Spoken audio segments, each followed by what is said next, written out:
es un sistema que se tiene que encargar de eliminar las impurezas que hay en el cuerpo humano, ya sea por las propias toxinas endógenas que se va a producir ahí por el metabolismo de las células, así como toxinas exógenas, esas toxinas que nosotros ingresamos y que de alguna manera eso tiene que volver a salir del cuerpo. Un ejemplo es el caso de los medicamentos, que cuando nosotros consumimos esos medicamentos, entonces hay toxinas que el cuerpo tiene que eliminar. Tiene que eliminar. Lorena dice aquí enviar material de cardiología. Sí, Lorena, creo que yo ya envié todos los materiales de cardio. Los que yo desarrollé, creo que ya pasé todo, pero de todas maneras voy a pasar otra vez ahí al grupo de delegados para que ustedes puedan tener todos los materiales de las clases que yo di con ustedes, sin problema. Muy bien. Sistema urinario. ¿Cómo está formado el sistema urinario? Por un lado tenemos aquí, podemos observar, tenemos dos riñones, un riñón del lado derecho, un riñón del lado izquierdo. Esos riñones están ubicados en las fosas toracolumbares. Luego tenemos aquí el uréter, tenemos la vejiga y la uretra. Ese es nuestro sistema urinario. Sistema urinario, ¿cuál es la principal función que tiene el sistema urinario? Mucha gente dice, la principal función que tienen los riñones o el sistema urinario en sí es de producir orina.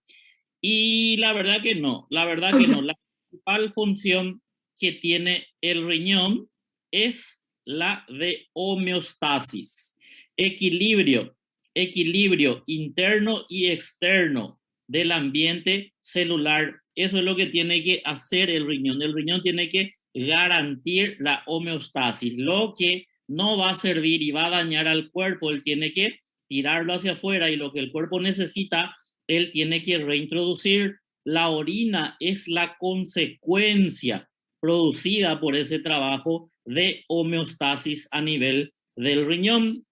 Algo muy importante aquí, ustedes no tienen que confundir de ninguna manera. Aquí nosotros estamos viendo a la arteria aorta abdominal. Esto es el diafragma.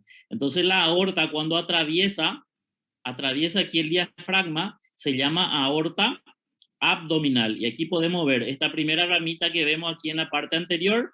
Esta es una rama impar visceral. Este es el tronco celíaco, mesentérica superior, mesentérica inferior. Las pares, aquí no se ve, pero la aorta da para esta glándula que está por encima del riñón, la suprarrenal media. Y por debajo aquí tenemos nosotros la arteria renal. Ahí está, la izquierda es más cortita porque está en íntima relación con el riñón del lado izquierdo. La derecha es un poquitito más larga porque le queda más lejos aquí el riñón del lado derecho y atraviesa aquí nuestra vena. La sangre bombeada por el corazón del lado izquierdo, esa sangre arterial es la que viene aquí a nivel del vaso arterial renal para entrar en el sistema aquí del riñón para que pueda cumplir con el trabajo que es el trabajo de filtración, y producir la orina. Entonces eso es algo que ustedes no pueden confundir. La sangre filtrada en el riñón es sangre arterial, sangre arterial. Esa sangre arterial es la que va a ingresar en el riñón aquí por la arteria renal. Entonces aquí viene la arteria renal.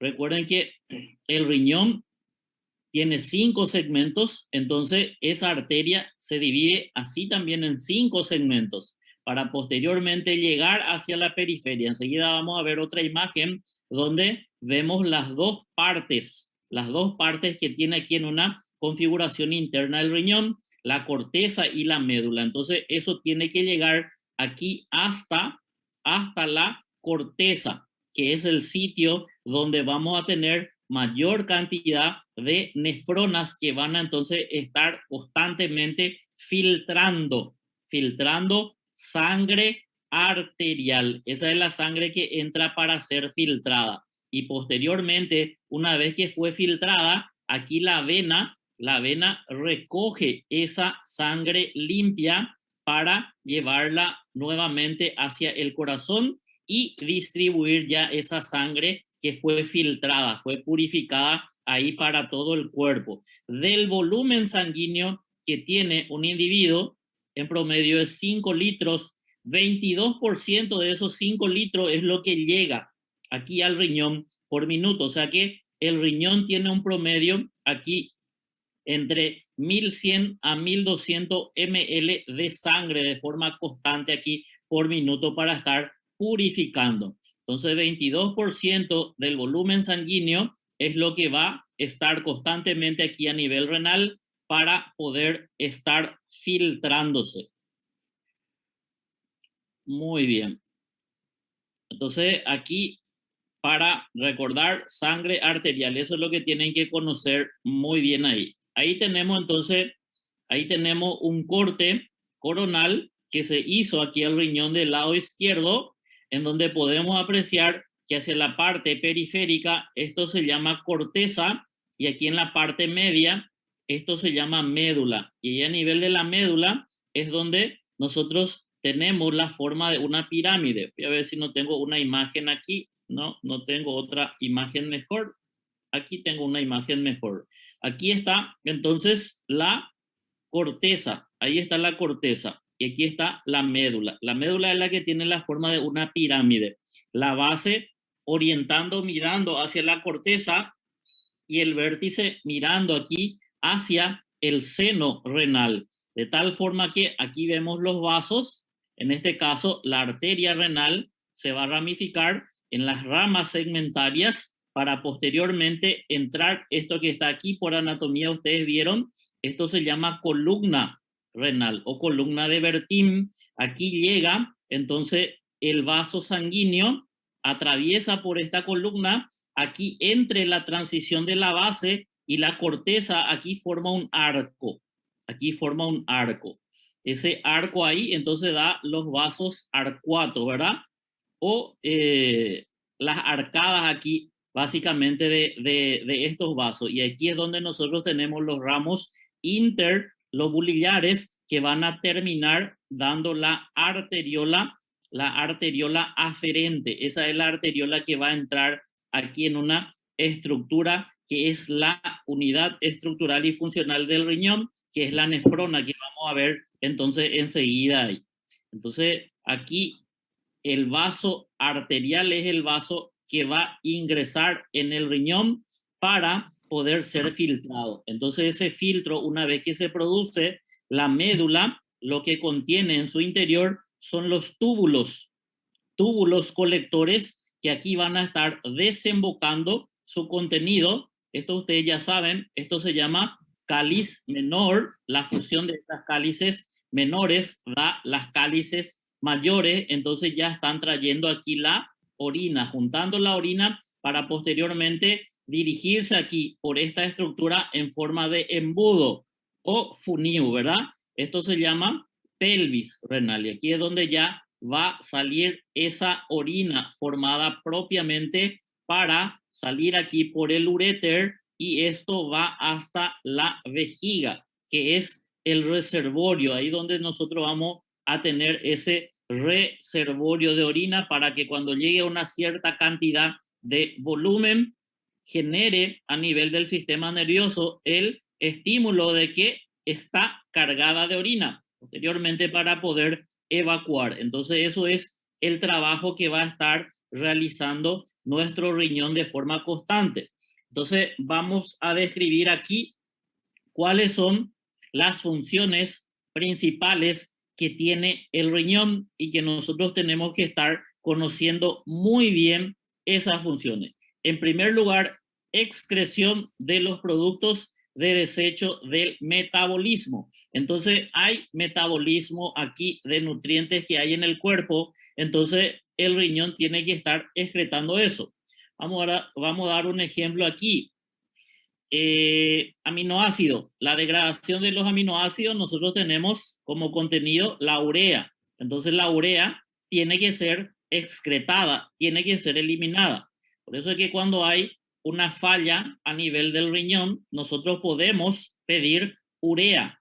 o como componente para estudiar el riñón si hay un buen funcionamiento, cuando pedimos un perfil renal, está ahí la urea. Quiere decir que si mi paciente no está eliminando de forma correcta esa urea va a estar elevada en sangre. Entonces eso es un marcador de que el riñón no tiene un buen funcionamiento. El otro componente que tenemos es el producto de degradación de la fosfocreatina muscular. En este caso nosotros tenemos la creatinina. Entonces urea, creatinina son productos de metabolismo que hay que excretar de forma constante, y esto tiene valores normales en sangre, que cuando nosotros tenemos aquí el paciente que tiene una disfunción en el riñón, estos productos, estos metabolitos, entonces van a estar elevados. Estos son marcadores de que el riñón no está teniendo el trabajo necesario para poder eliminar las sustancias que tiene que eliminar. Elevación de urea y creatinina es marcador de disfunción renal. Otro metabolito que tenemos aquí, ejemplo, es el ácido úrico. Entonces, degradación de los ácidos nucleicos, también degradación de metabolitos de hormonas, regulación. El riñón es el regulador del equilibrio hídrico y electrolito bastante importante. Aquí tenemos la función, una de las funciones más importantes que tiene ahí el riñón es la de regular esos electrolitos en cuerpo. Ejemplo, tenemos el sodio y el potasio. Entonces, el riñón es el fundamental aquí para que nosotros tengamos niveles normales en la concentración de sodio y los niveles de potasio. Entonces, muy importante el funcionamiento aquí del riñón para que esto no esté alterado. Y consecuentemente, con eso se regula también el agua del cuerpo. Otra función muy importante en el riñón es el órgano que regula la presión arterial. Por eso, cuando ese paciente tiene problema del riñón, se va a retener ciertos componentes, estructuras, sustancias y también agua. Vamos a tener mayor volumen en el componente intravascular, y al tener mayor volumen, eso va a significar de que la presión va a estar elevada. Si el riñón activa mucho el sistema de formación de renina, y esto se da como consecuencia de la elevada concentración de sodio en el cuerpo, también nosotros tenemos mucha producción de renina,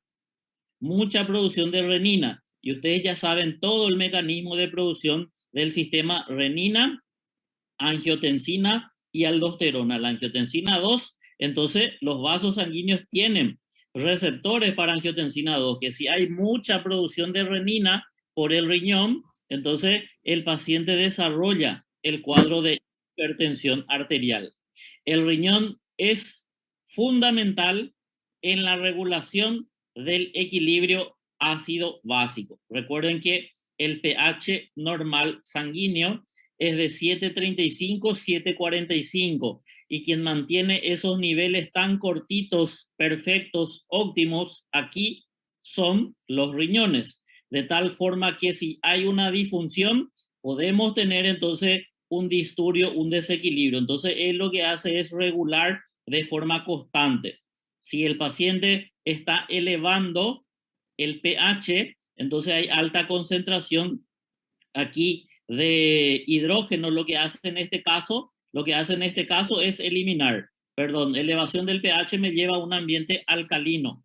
Disminución es donde yo tengo una acidosis. Entonces, cuando hay acidosis, lo que hace el riñón es sacar hidrógeno, recuperar y formar bicarbonato. Así, si tenemos un ambiente alcalino, lo que hace el riñón es sacar ese bicarbonato que está en exceso, y con eso está regulando el equilibrio ácido básico corporal. Otra función que tenemos aquí, regulación, como está bien escrito aquí, regulación en la producción de los eritrocitos. Entonces, ustedes ya saben que el riñón, hay unas células en él que van a estar constantemente produciendo eritropoyetina. Y la eritropoyetina es la hormona que produce el riñón para estimular a la médula ósea a producir los glóbulos rojos. Ahí es donde ustedes tienen que pensar y analizar bien cuando están ante un paciente que está con anemia. Se estudia la anemia de ese paciente. ¿Por qué hay una disminución en la concentración de glóbulos rojos de ese paciente? Si el paciente es un paciente que puede tener afección o alteración a nivel renal, entonces la respuesta está ahí, que hay una disfunción del riñón y eso hace que no produzca eritropoyetina. ¿Cuáles son las enfermedades que pueden afectar el riñón para consecuentemente llevar a una enfermedad renal crónica? Número 1, de lejos, tenemos la diabetes. La diabetes puede generar una afección cuando la hiperglicemia entonces es crónica y no es mantenida en niveles ideales. La hipertensión también genera daño a nivel renal y el otro es el lupus eritematoso sistémico que también genera afección a nivel del riñón. Entonces, ese paciente que comúnmente ustedes van a estar viendo es aquel paciente con diabetes. Diabetes. ¿Qué yo puedo pedir para poder evaluar así de forma general el funcionamiento del riñón de ese paciente? Puedo pedir un simple hemograma. Y ustedes ya saben que el hemograma contiene glóbulos rojos, glóbulos blancos y las plaquetas. Ese paciente que está con diabetes de forma crónica, años, entonces yo espero que ese resultado me venga con disminución en la cantidad de los glóbulos rojos. ¿Por qué? Porque la diabetes daña de forma crónica al riñón y ese riñón dañado de forma crónica va a generar disminución en la producción de eritropoyetina y ahí está la disminución de la concentración de glóbulos rojos que va a presentar este paciente. Teniendo yo entonces ese raciocinio, teniendo yo este resultado, entonces para poder tratar, conociendo la causa, me queda fácil. Entonces aquí, si el problema es que no produce eritropoyetina, el tratamiento para su anemia va a ser inyectar eritropoyetina a ese paciente. No va a ser darle hierro, no va a ser darle B12, ácido fólico o administrarle sangre, porque no es esa la causa de la anemia que está presentando ese paciente.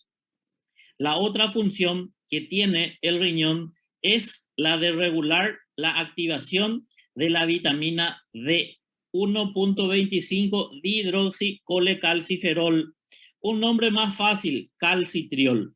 Esas son las dos funciones endocrinas del riñón: regular la producción de eritrocitos mediante la eritropoyetina y regular la activación de la vitamina D. Esas son las funciones endocrinas. El riñón tiene dos funciones endocrinas y son estas dos. Y luego, otro trabajo que realiza el riñón, aquí el principal órgano que realiza esto es el hígado. Sintetizar nueva glucosa a partir de otro sustrato que no sea carbohidrato. Eso se llama gluconeogénesis. 90% de la gluconeogénesis es realizada por el hígado.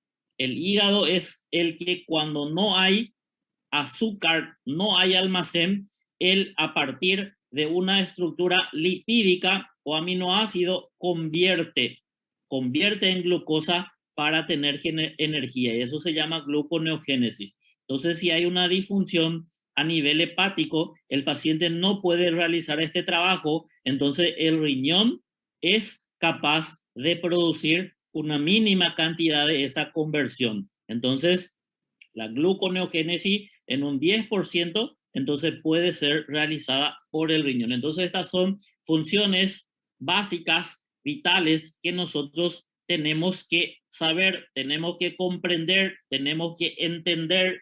Y aquí es donde está llegando nuestro vaso sanguíneo, y aquí es donde da la ramita que va a entrar en el sistema de filtración, secreción y reabsorción, que es el trabajo que va a realizar aquí esta unidad estructural y funcional del riñón. Esta es la nefrona, entonces. ¿Alguien quiere preguntar algo ahí? Parece que alguien quería preguntar algo. ¿Dudas hasta ahí?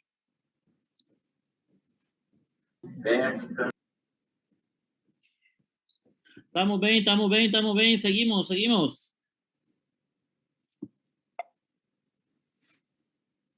Muy bien.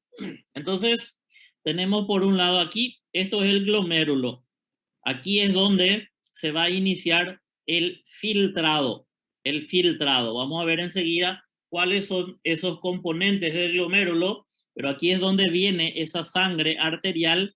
Ahí está la arteriola aferente, que es la que va a ingresar aquí a nivel del glomérulo, donde se va a producir el filtro, donde se va a producir el filtro.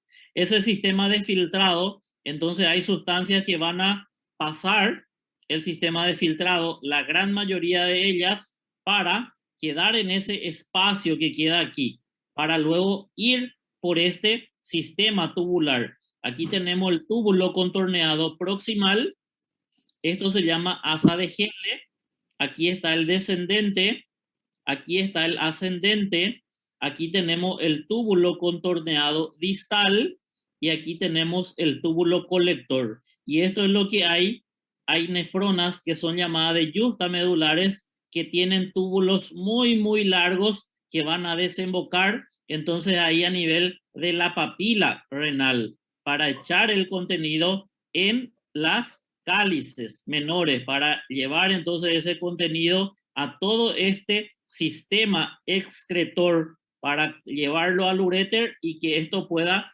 estar dirigiendo el contenido a la vejiga para que nosotros podamos almacenar. Entonces miremos aquí que hay la arteria entrando aquí a mi componente. Y esto va a ser una función bastante importante porque aquí nosotros tenemos que entender cuáles son los componentes que hay aquí a nivel interno de la estructura glomerular para poder entender las patologías que se van a dar, se van a producir. Entonces esto tiene una ramificación intraglomerular y posteriormente hay otro vaso que sale de ahí, que es la arteriola eferente. Y esta arteriola eferente posteriormente vean que tiene otra vez una ramificación a nivel de los túbulos contorneados. Entonces aquí es donde nosotros vamos a tener otras funciones. Aquí se filtra y aquí lo que puede pasar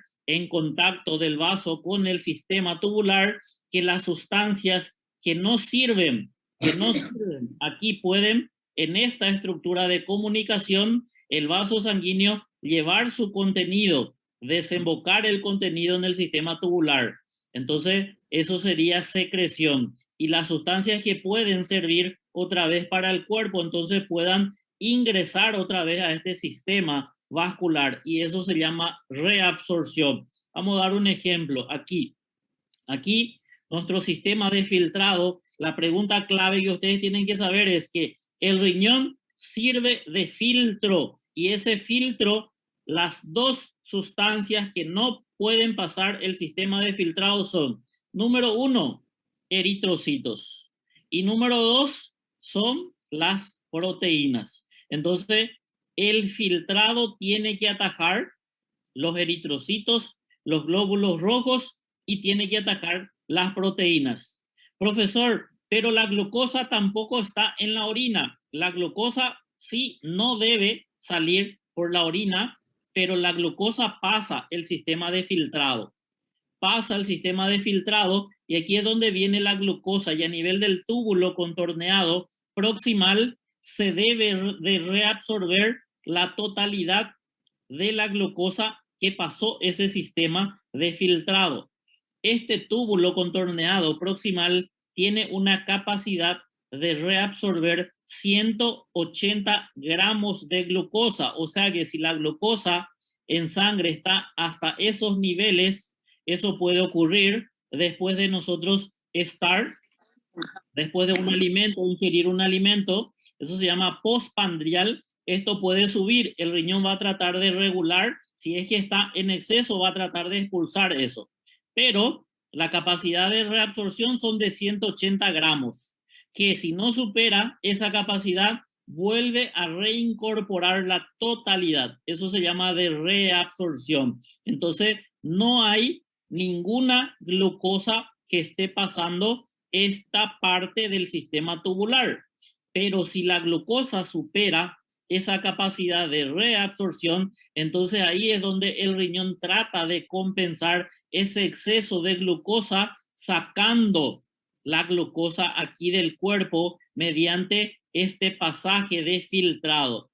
Él va a recuperar 180 gramos, que es su capacidad, pero si excedió, no va a recuperar. Y una vez que pase por este sistema tubular, túbulo contorneado proximal, no hay otro sitio en donde se va a poder reabsorber glucosa. Así es que si pasó el sistema del túbulo contorneado proximal, ahí la glucosa ya viene para ser excretada. Y ustedes saben que la glucosa es un soluto. Entonces, cuando yo estudio la relación soluto y solvente, si hay mucho soluto aquí, lo que va a hacer es estirar mucha agua hacia el contenido tubular para posteriormente, miren que esto va a ir hacia el túbulo colector y nadie hay aquí para estar atacando a esa glucosa. El riñón trata de eliminar ese exceso, entonces el paciente elimina la glucosa que está en exceso en el cuerpo por el riñón, pero la glucosa no va a salir solo.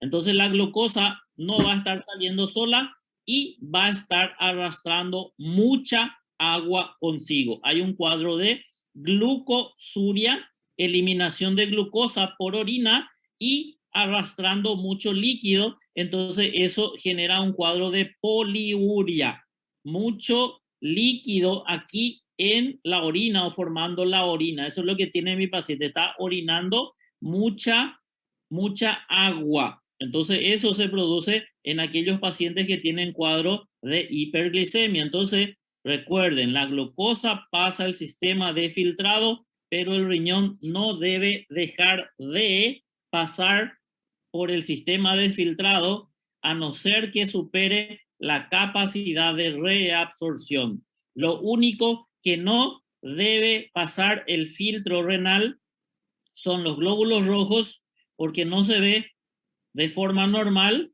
orina con sangre. Y tampoco se ve de forma normal orinar y eliminar proteína. Profesor, ¿cómo voy a saber que estoy eliminando proteínas con la orina? Cuando ustedes se van a orinar y la orina tiene mucha espuma, eso es indicativo de que hay pérdida proteica, se está perdiendo proteína y entonces está pasando ese sistema de filtrado.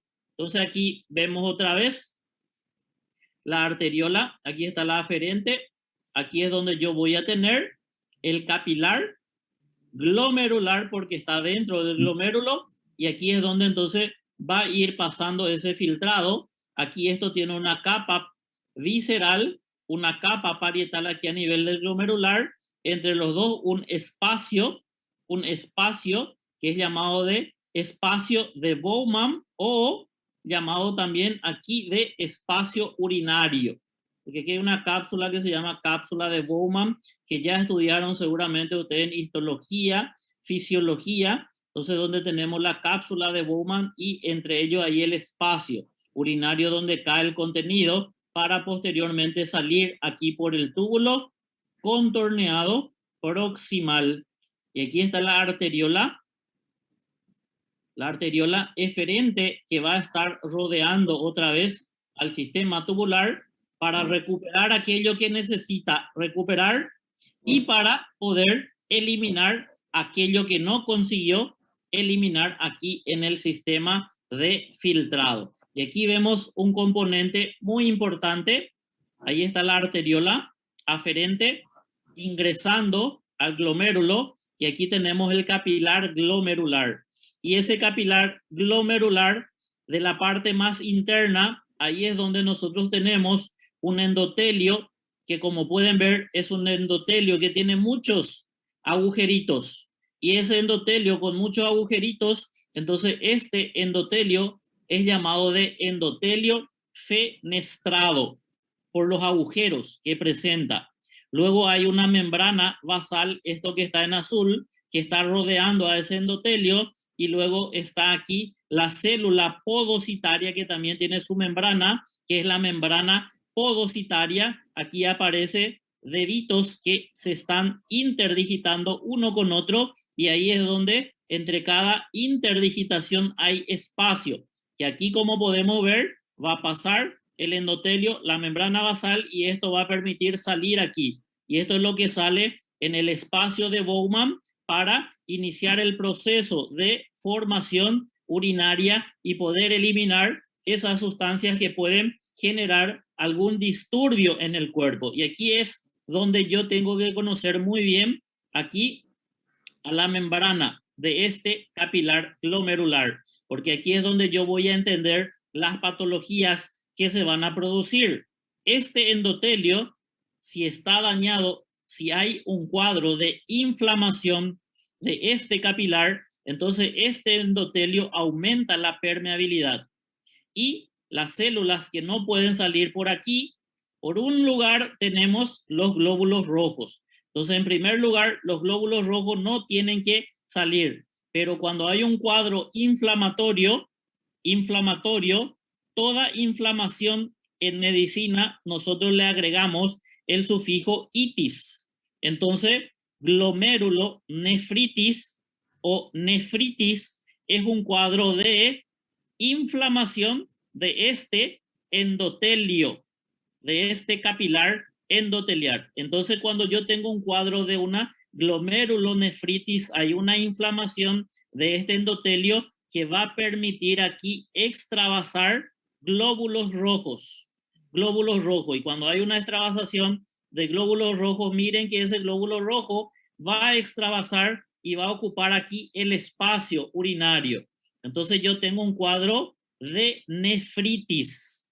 Nefritis. Y ese cuadro de nefritis es llamado aquí, dentro de los trastornos glomerulares, de síndrome nefrítico.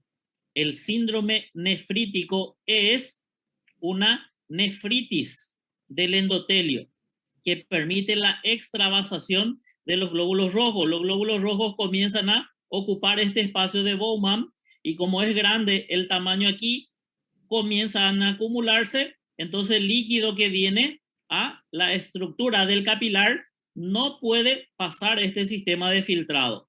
Y al no poder pasar ese sistema de filtrado, lo único que hace es volver a salir. Y si yo no tengo filtración de la sangre, no tengo formación de orina. Por eso es que estos pacientes desarrollan una producción DINA, que es llamada de oliguria. Oliguria. Entonces va a haber glóbulos rojos que van a salir por ese sistema urinario. El paciente va a orinar aquí, orina con glóbulos rojos. Entonces yo voy a tener un cuadro de glóbulos rojos en orina, y eso se llama de hematuria. La hematuria puede ser microscópica como puede ser macroscópica. Entonces, esto se produce cuando hay un daño a nivel del endotelio.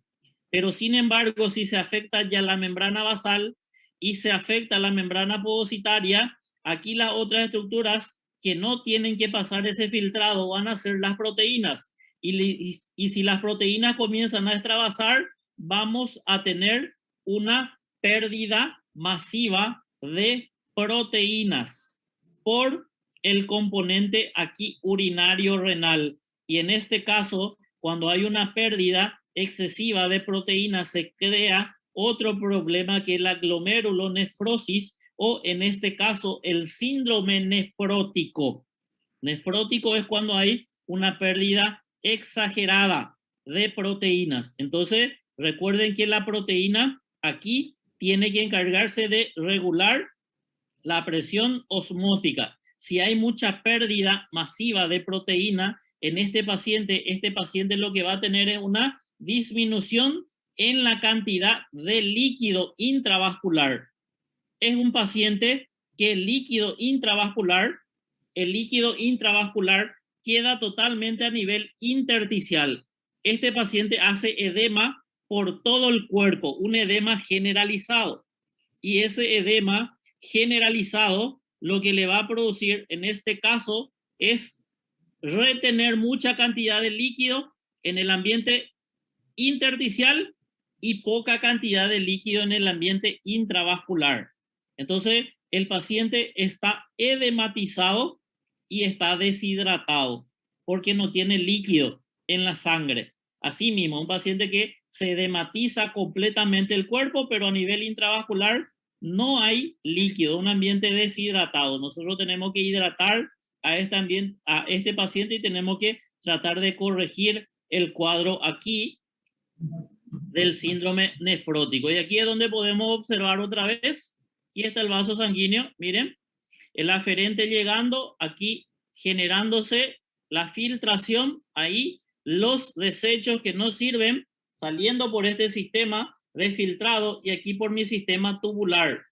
Algo muy importante que aquí tienen que conocer, nunca se tienen que olvidar de esta estructura que está aquí en contacto con la arteriola aferente y eferente. Entonces, este es el túbulo contorneado distal que en contacto con estos vasos ahí tiene un aumento del tamaño de esa célula.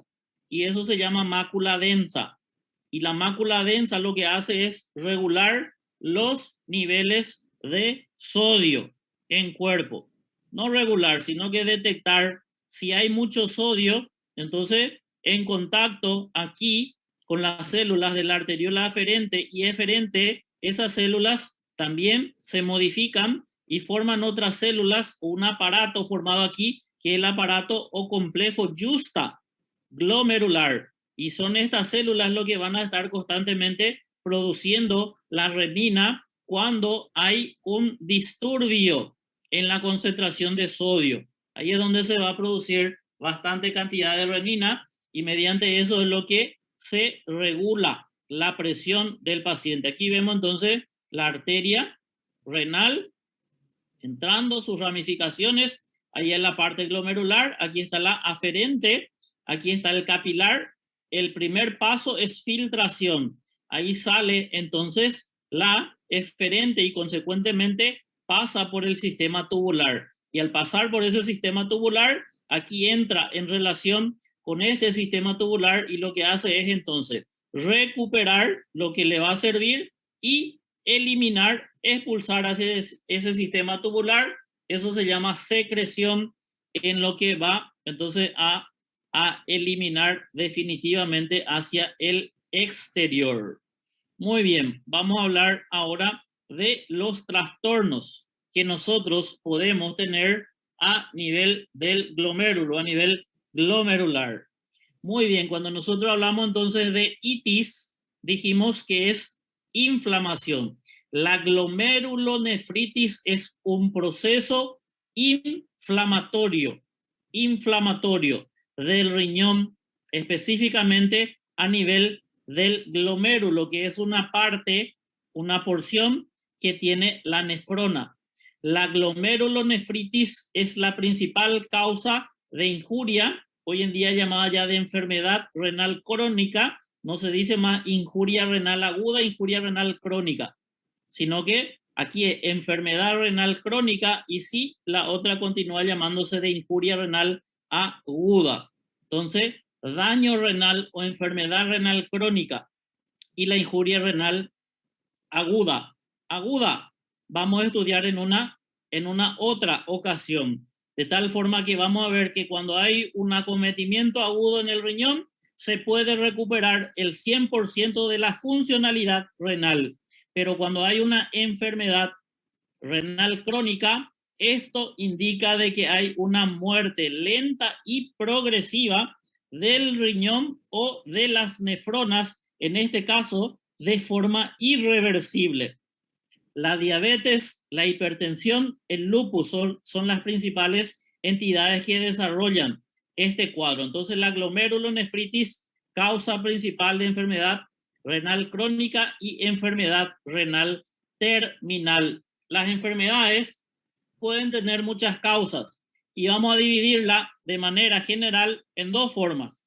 Primaria, cuando hay un acometimiento directamente a nivel del riñón, y secundaria es cuando hay aquí una patología asociada que dañe el riñón. Entonces ya nombramos la diabetes, ya nombramos el lupus. Patricia dice aquí, doctor, pero se puede amenizar la insuficiencia renal crónica. No entendí, Patricia, ¿qué quiere amenizar? ¿O qué quiere amenizar?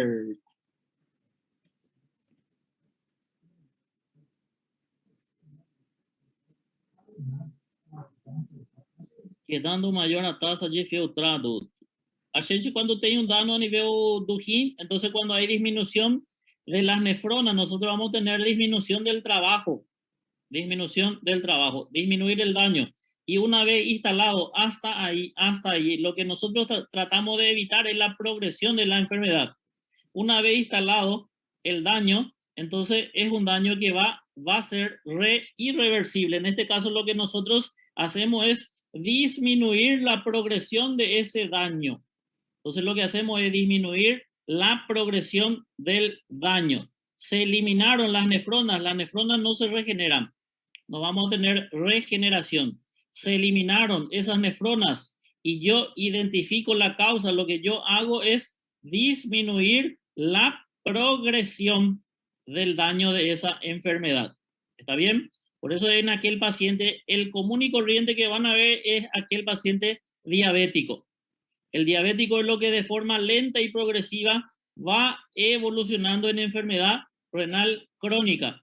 Por eso es que cuando yo detecto la enfermedad tengo que mantener o tratar de mantener cifras, niveles normales aquí de la glicemia en sangre para disminuir la progresión de su enfermedad. Porque si este diabético no se trata, es donde va a ir evolucionando y va a ir empeorando su cuadro, hasta que llegue en un momento donde el riñón prácticamente aquí ya no va a realizar su trabajo, y ahí es donde voy a tener todas las complicaciones que puede tener una persona por una disfunción en el riñón. Ahí es donde yo ya pienso, ese paciente tiene que ir a diálisis, ese paciente tiene que entrar en lista de trasplante y esas cosas. Entonces lo que buscamos nosotros es detectar de forma precoz la enfermedad para disminuir la progresión. Entonces, disminuir la progresión.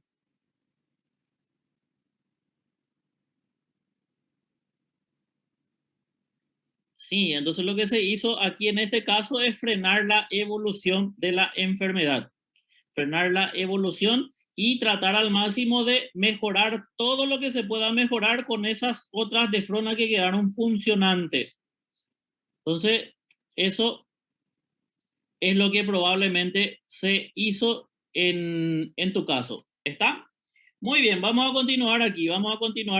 Lo que se hace en este caso es, en aquellas nefronas que siguen funcionando, esas son las que van a tratar de compensar. Por eso tenemos que evitar la progresión de la enfermedad. Lo mismo, usted tiene que tener en cuenta, un riñón no está trabajando, un riñón el paciente está perdiendo. Entonces, ¿qué es lo que se hace?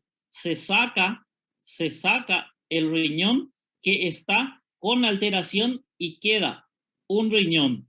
¿Qué va a hacer ese riñón? Ese riñón va a mantener normalmente su trabajo. No, el riñón que queda es un riñón que va a aumentar el trabajo. Por eso muchas veces en aquellos pacientes que se retiran así un riñón, del otro lado ustedes ven que el riñón que quedó, un riñón totalmente aumentado de tamaño, porque realiza una hiperplasia de forma compensatoria en este caso. Entonces, aquí detectado la enfermedad, tenemos que evitar la progresión, y ahí es donde vamos a entrar con medidas para que evitemos esa progresión de ese daño y eso que queda funcionando. Si es que yo cuido, entonces eso va a generar un aumento en su trabajo, y ahí nosotros de esa forma conseguimos mejorar el funcionamiento del riñón. Pero aquí cuando hay daño renal crónico, no es que se va a regenerar y las nefronas van a volver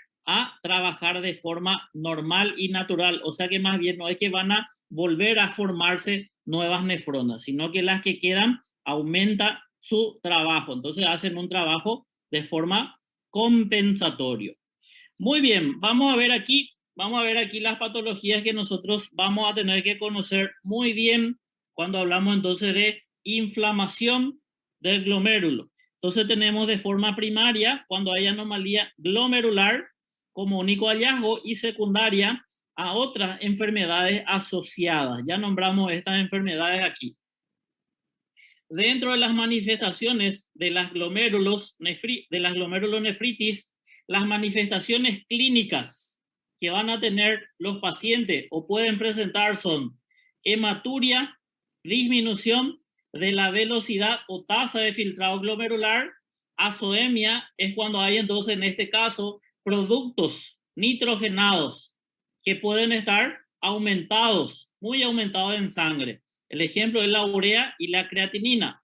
Oliguria, disminución en la formación de la orina. Y consecuentemente, como sabemos que el riñón es encargado de regular la presión, si el paciente tiene una disfunción del riñón, va a retener líquido, va a tener un aumento del volumen intravascular y eso le va a llevar a que desarrolle hipertensión. Mecanismo de la enfermedad producida por trastornos que estimulan respuesta inflamatoria en las células del endotelio o mesangiales o epiteliales del propio glomérulo. Etiología. Se cree que las glomerulopatías secundarias tienen un componente inmunológico. 1. La lesión producida por los anticuerpos o reacción producida por complejos de antígenos, anticuerpos circulantes que van a entonces afectar aquí al glomérulo. Los antígenos también, los antígenos que en este caso tienen una respuesta inmunológica pueden ser de origen endógeno. Entonces ahí es donde yo voy a tener un trastorno de forma autoinmune cuando mi cuerpo reacciona en contra de mi estructura corporal. Entonces aquí el lupus eritematoso sistémico es una enfermedad en la cual nosotros tenemos un proceso o un efecto autoinmune. Entonces estos antígenos reconocen como extraños partes del cuerpo. Y el otro es de forma exógena. Y de forma exógena, nosotros tenemos el principal acometimiento a nivel renal producido aquí por antígeno exógeno. Va a ser aquí el Streptococcus beta hemolítico. Aquí es donde nosotros tenemos que el paciente inicia el cuadro de una inflamación faringo-amigdalítica. Ahí es donde nosotros tenemos que entrar bien fuerte para eliminar lo más rápido posible a este microorganismo, porque esto puede generar complicaciones bastante severas en un individuo. Las principales complicaciones que tenemos nosotros por el Streptococcus está la escarlatina, está la fiebre reumática y en este caso el antígeno exógeno producido puede ir a depositarse entonces ahí a nivel glomerular generando en este caso la glomerulonefritis post-estreptocócica. Eso tenemos que entender y manejar muy bien. Los tipos específicos, entonces los cambios de la célula asociadas con las glomerulopatías pueden ser proliferativas, escleróticas y membranosas. Las proliferativas son las que representan el número de los componentes celulares del glomérulo sin importar el origen. Esclerótico, esclerosis, ustedes saben lo que es el término esclerosis. Aquí es porque hay un aumento del tejido colágeno, entonces hay una cicatriz formada en la estructura glomerular. Membranoso, aumento del espesor de la pared del capilar. Entonces, si aumenta el espesor de esa pared por depósito de complejo inmune, eso dificulta también el trabajo renal. Y los cambios, podemos tener nosotros cambios de forma difusas, afecta a todos los glomérulos, de forma focal, solo algunos de ellos, segmentarios, solo un segmento del riñón, o mesangiales que van a afectar solamente las células mesangiales, que son ahí las células de defensa que hay en el riñón. Y las clases vamos a nombrar y vamos de forma general a hablar de las patologías glomerulares, y dos son las que vamos aquí a entrar en hincapié, donde ustedes tienen que conocer muy bien estas dos entidades. Entonces, vamos a nombrar primeramente todos los trastornos que pueden haber a nivel glomerular. Glomerulonefritis proliferativa aguda, glomerulonefritis rápidamente progresiva, nefrótico, glomerulonefritis membranosa, lipoidea o de cambios mínimos, esto es lo que más afecta en niños, segmentaria focal, nefropatía por IgA y la glomerulonefritis crónica. Estos son los principales trastornos que hay o afectan, mejor dicho, a nivel del glomérulo. La glomerulonefritis proliferativa aguda se produce luego de infecciones causadas por microorganismos. Y ya saben los microorganismos que hay en el cuerpo, ¿verdad? O los microorganismos que afectan al cuerpo. De lejos, el principal, Streptococcus beta hemolítico del grupo A, Staphylococcus, y por otro lado, varios agentes virales también pueden generar aquí defensa, o más bien el cuerpo generar defensa para estos agentes, formar complejos antígeno-anticuerpos que posteriormente se depositan en alguna de las membranas allá a nivel glomerular, generando entonces disturbios en la tasa de filtrado. Las manifestaciones clínicas que tenemos entonces van a ser edema, oliguria, proteinuria, hematuria, retención de agua y de sodio, y consecuentemente hipertensión. El laboratorio que se pide, ácido, complemento y crioglobulina. Esto no vamos a detallar el laboratorio que se va a pedir, eso van a ver mejor después en clínica médica. Glomerulonefritis rápidamente progresiva. Aquí está una de las entidades que nosotros tenemos que entender muy bien. Cuando hablamos de glomerulonefritis rápidamente progresiva, es el síndrome nefrítico. Síndrome nefrítico, inflamación del endotelio. Se va a caracterizar entonces por signos de lesión glomerular grave sin una causa específica. Entonces el síndrome nefrítico, lo que yo tengo es una lesión endotelial, lesión del capilar endotelial. ¿Qué pasaba cuando nosotros teníamos una lesión del capilar endotelial?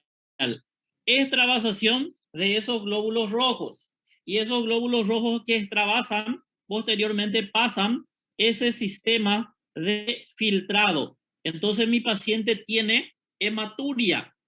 Hematuria, ya dijimos que puede ser microscópica o macroscópica. Ese paciente, como tiene acúmulo de glóbulos rojos en el espacio de Bowman urinario, entonces disminuye la tasa de filtrado, disminuye la formación de la orina. Entonces yo tengo que el paciente tiene menos formación de orina. Eso se llama oliguria. Oliguria. Y ese líquido va a quedar retenido en el ambiente intravascular. Intravascular.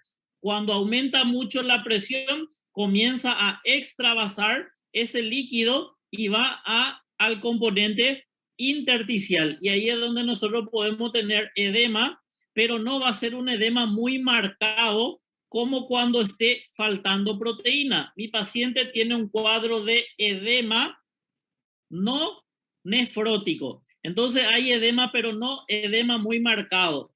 Azotemia o azoemia, entonces cuando hay retención de los productos nitrogenados en sangre, urea y creatinina elevada. El paciente por la oliguria ya dijimos que va a tener edema.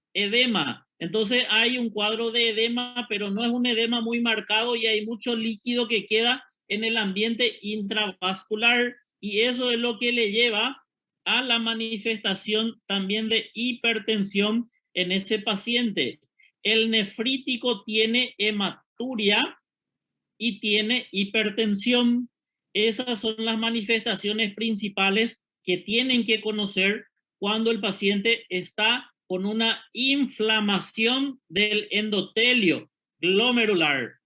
Entre las enfermedades que se presentan, dice este tipo de glomerulonefritis, se presentan los trastornos por los complejos inmunes. Ejemplo, lupus, vasculitis y el síndrome de Goodpasture. Esas son las manifestaciones que cursan con nefrítico. El otro síndrome que tenemos que conocer muy bien, entonces es el síndrome nefrótico.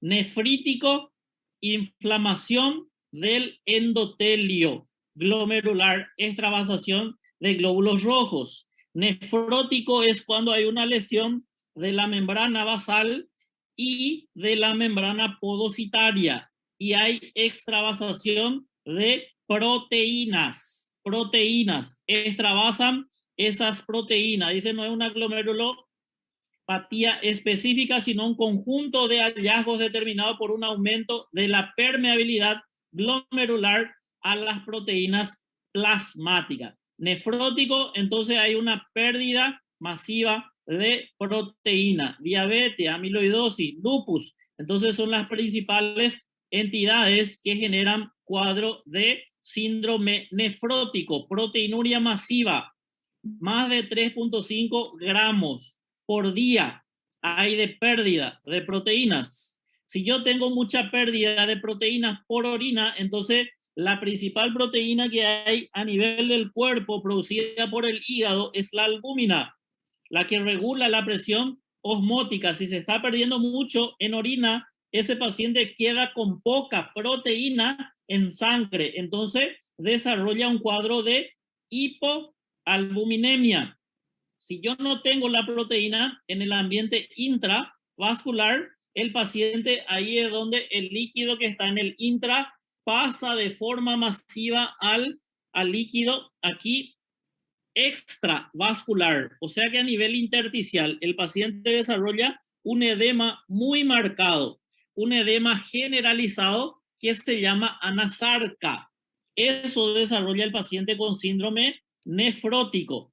El paciente aquí, como hay pérdida masiva de proteína, el hígado tiene que reponer esto, entonces el hígado lo que hace, en vez de estar liberando de forma masiva, porque tiene que formar proteína, comienza a liberar mucho colesterol en el ambiente sanguíneo. El paciente cursa con cuadro de hipercolesterolemia. El riñón, aquí para tratar de compensar, comienza a sacar ese lípido hacia afuera. Entonces, el paciente tiene lipiduria, dijimos el colesterol elevado, hay retención de agua y sodio porque hay poco líquido intravascular. Entonces, imagínense, el líquido que está llegando a nivel del riñón es de poca cantidad. Si el riñón detecta de que hay poco líquido llegando a él, entonces él comienza a retener. Y aquí la manifestación que marca la diferencia con el nefrítico, aparte de la proteína, el nefrótico es un cuadro de pérdida masiva de proteína sin hipertensión. El paciente no tiene hipertensión. ¿Cómo va a estar elevada la presión del paciente si ni siquiera hay agua en el vaso sanguíneo? Entonces, mi paciente aquí no tiene hipertensión, no como en el nefrítico. Entonces, recuerden, nefrítico, hematuria, hipertensión. Nefrótico es un paciente que tiene proteinuria masiva con normotensión o incluso puede estar con hipotensión. No hay aquí hipertensión en nefrótico. Y la retención de agua y sodio se da por un aumento compensatorio de la concentración de aldosterona, estimulación del sistema simpático porque hay una hipoperfusión cerebral por disminución del componente intravascular, reducción de la secreción de los factores natriuréticos. Eso es lo que hace retener agua y sodio. Otra patología que vamos a estar nombrando, nada más ya, las dos principales que tenemos que conocer, ya nombramos, nefrítico y nefrótico.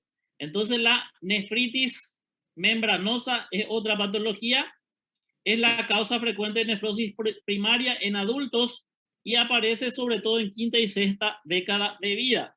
Trastorno producido aquí por engrosamiento difuso de la membrana basal glomerular debido al depósito de complejo inmune. Puede ser también por infección por hepatitis B, alteraciones metabólicas como la diabetes, tiroiditis y algunos fármacos que hacen engrosar esa membrana basal, de ahí su nombre, membranosa. Enfermedad con cambios mínimos. Esta enfermedad se caracteriza por pérdida difusa de los podocitos presente en el epitelio. Glomerulonefritis segmentaria y focal. Entonces, en un segmento o en algún foco hay una esclerosis, depósito de mucho colágeno en algún segmento aquí del riñón. Se da generalmente aquí por disminución del contenido de oxígeno en sangre. Eso es lo que genera aquí el aumento de depósito de tejido colágeno. Anemia drepanocítica, cardiopatía congénita cianótica, HIV y el abuso de drogas pueden generar este trastorno.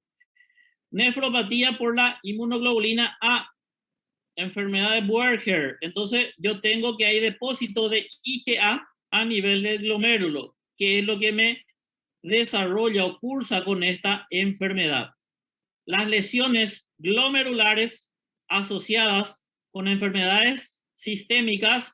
Entonces aquí enfermedades sistémicas con repercusión glomerular. Diabetes es una complicación importante que tiene entonces aquí la diabetes mellitus, la glomeruloesclerosis. Lleva al paciente a desarrollar cuadro de síndrome nefrótico. Afecta al 30% de los diabetes tipo 1 y es responsable 20% de la muerte de los pacientes diabéticos menores de 40 años. La enfermedad se manifiesta por proteinuria no nefrótica, síndrome nefrótico y la enfermedad renal. Muy bien, entonces aquí estuvimos hablando en el día de hoy de la estructura y función del riñón y las enfermedades que se pueden dar a nivel glomerular. Vamos a ver si es que tienen alguna duda, alguna pregunta para estar encerrando nuestra clase.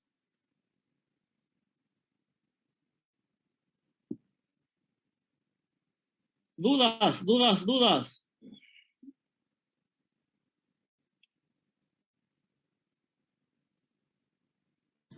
Doutor, Sim. essas patologias que o senhor falou, o senhor pode repetir quais são as que a gente tem que enfocar? Nefrítico y nefrótico, esas son las más importantes. Esas son las más importantes que ustedes tienen que entender muy bien. Esas son las que más ahí dimos hincapié. ¿Está bom? Dale, gracias. Muy bien, muy bien. Excelente, excelente. Entonces estamos dejando nuestra clase hasta aquí. Que tengan un excelente día y nos vemos en una próxima. Chao, chao, pessoal.